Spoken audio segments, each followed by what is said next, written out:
के लिए बोलेगी तो रुकेंगे, नहीं तो यहाँ ऐसे चला जाए।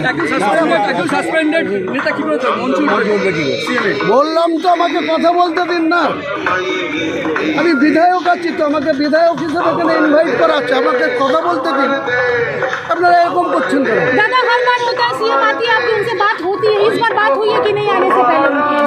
सीएम के साथ कोई बात हुई है? सस्पेंड हुए आप या कोई किसी कुछ बात आपको बोलूंगी नहीं, कुछ जवाब दिए नहीं। লোগোটা দেখো ঠিক করে, আপনাকে আমন্ত্রণ জানালো, আবার সাসপেন্ড করুন, এটাকে আপনি লোগোটা দেখো।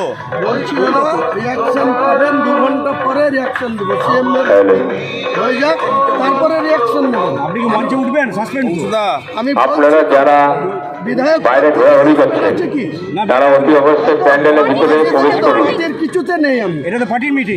আপনারা যারা বাইরে ঘোরাঘুরি করছেন পার্টির মিটিং ছিল, পার্টির নেতাকে জিজ্ঞেস করে অতি অবশ্যই প্যান্ডেলের ভিতরে প্রবেশ করুন।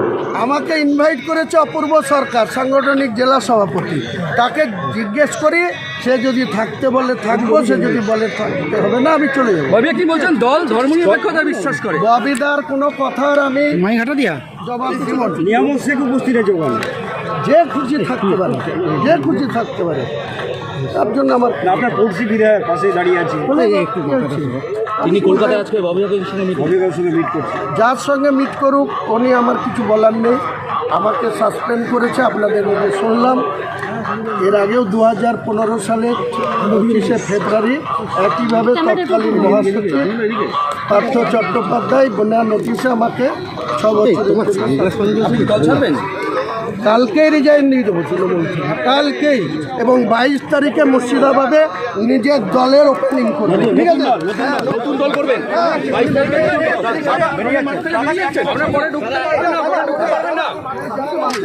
পরে ঢুকতে পারবেন না এখানে আপনারা। नया पार्टी बनाएगी 22 दिसंबर मुर्शिदाबाद में। गोटा राज्य में 135 सीट में मैं उम्मीदवार खड़ा करेंगे, समझे? इनको खिलाफ भी लड़ेगी, बीजेपी को खिलाफ भी नहीं लड़ेंगे। जो करना करना।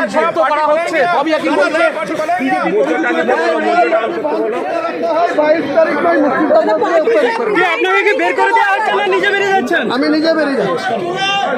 मैं टीएमसी से विधायक से खाली रिजाइन कर दूंगा, ठीक है?